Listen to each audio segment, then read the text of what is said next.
నీ అమూల్యమైన మాటలు మేము విందాల్చుకున్నాం. ప్లీజ్ సురేష్ మీ మాటల్లో మాత్రం చెప్పొద్దు, దయచేసి మామూలుగా చెప్పు. మనుషుల మాటలు చెప్తాను. ఎక్కువ టైం తీసుకోవద్దు. పాప ఇప్పటికీ వాళ్ళందరూ క్లోజ్ చేశాను. నేను ఎందుకు తీసుకోవడం 2 నిమిషాలు శైలేంద్ర లాగే చెప్పాలి.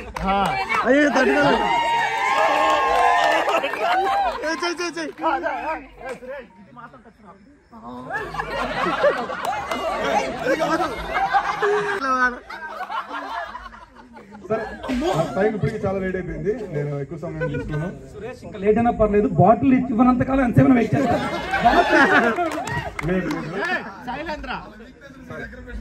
ఓకే, ఇలాంటి రోజు మళ్ళీ మనకు రాదు.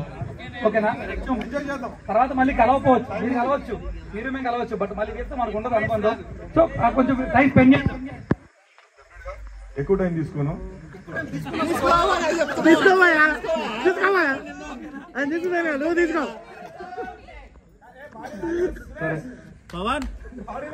అది ఓన్లీ కాస్ట్యూమ్ ఉంటేనే వస్తుంది. కాస్ట్యూమ్ మార్చేసాను, ఇంకా ఉండిపోతానే ఉన్నాను.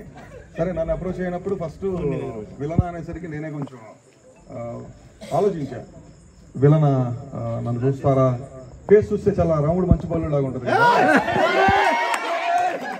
విలనంటే యాక్సెప్ట్ చేస్తారా లేదా అని చెప్పి నేనే డైరెక్ట్గా అడిగాను. లేదు నువ్వు అనుకున్నంత మంచి ఫేస్ ఏం కాదు ఇది, అంత మంచి ఫేస్ కాదు ఇది, నువ్వు పర్లేదు రా అని చెప్పి అనిల్ అని చెప్పేసరికి ఫస్ట్ డే వచ్చినంత వరకు, సీన్ చెప్పినంత వరకు, నేను షార్ట్లోకి వచ్చే వరకు కూడా నేను టెన్షన్గానే ఉన్నాను.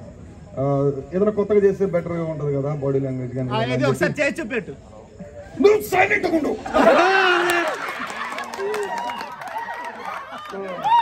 యాక్చువల్గా కథ బాగుంది, కథలో ఉన్న క్యారెక్టర్స్ బాగున్నాయి. ఆ బాగున్న క్యారెక్టర్లో నాకు కూడా ఒక మంచి క్యారెక్టర్ ఇచ్చారు. దానికి నేను ఎంతో కొంత ఒక 60-70% నేను న్యాయం చేశానని అనుకుంటున్నాను. బికాస్ ఆఫ్ వాళ్ళు రాశారు, రైటర్స్ వీళ్ళు తీశారు, డైరెక్టర్స్, కెమెరామెన్స్ వాళ్ళు చూపించారు అందంగా, తర్వాత నేను చేశాను. ఓవరాల్గా వ్యూవర్స్ యాక్సెప్ట్ చేశారు నా క్యారెక్టర్ని. దానివల్ల నేను ఇందులో ఏ ఒక్కరు లేదు, అంత టీం వర్క్, లేదంటే ఏమీ లేదు. లేకపోతే నాకు ఎంతమంది సీనియర్స్ మధ్య నన్ను యాక్సెప్ట్ చేసేవాళ్ళే కాదు. బట్ ఇచ్చిన క్యారెక్టర్కి న్యాయం చేశాను నేను అనుకుంటున్నాను ఎంతో కొంత.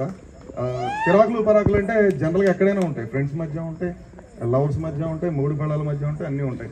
కాకపోతే ఒకటే చెప్తున్నాను, నేను ఇబ్బంది పెట్టాను కొంత, చిరాకులో పరాకులో ఫ్యాన్ లేకపోవడం వల్ల కొంత లేదు, ఇప్పటికీ ఫ్యాన్ లేదు. నేను అనేది ఏంటంటే, ఇండస్ట్రీలో చాలా చిన్నది, తిరిగి మనం మళ్ళీ ఇక్కడే కావాలి, ఇక్కడే చేయాలి. నాకు ఇది 9th project 10th project maybe. But గుమ్మడికాయ కొట్టినప్పుడు ఫస్ట్ టైం నేను ఎక్కువ ఎమోషన్ ఫీల్ ఈ ప్రాజెక్టే. ఎందుకంటే ఇంకా చేయాల్సింది చాలా ఉందని ఫీల్ అవుతున్నాను నేను. ఇంకా ఈ క్యారెక్టర్ ఇంకా నాకు మోస్ట్ దేర్లా శైలేంద్ర క్యారెక్టర్ మీద. బట్ ఈ లోపే వీళ్ళు గుమ్మడికాయలు కొట్టించారు, అదొకటే బాధ ఉంది ఓపెన్ గా. అందుకే నేను 2 గుప్పెళ్ల మనసు కోసం వెయిట్ చేస్తున్నాను. అందులో కూడా నన్ను శైలేంద్రగా ఎంటర్ చేస్తానని కోరుకుంటున్నాను.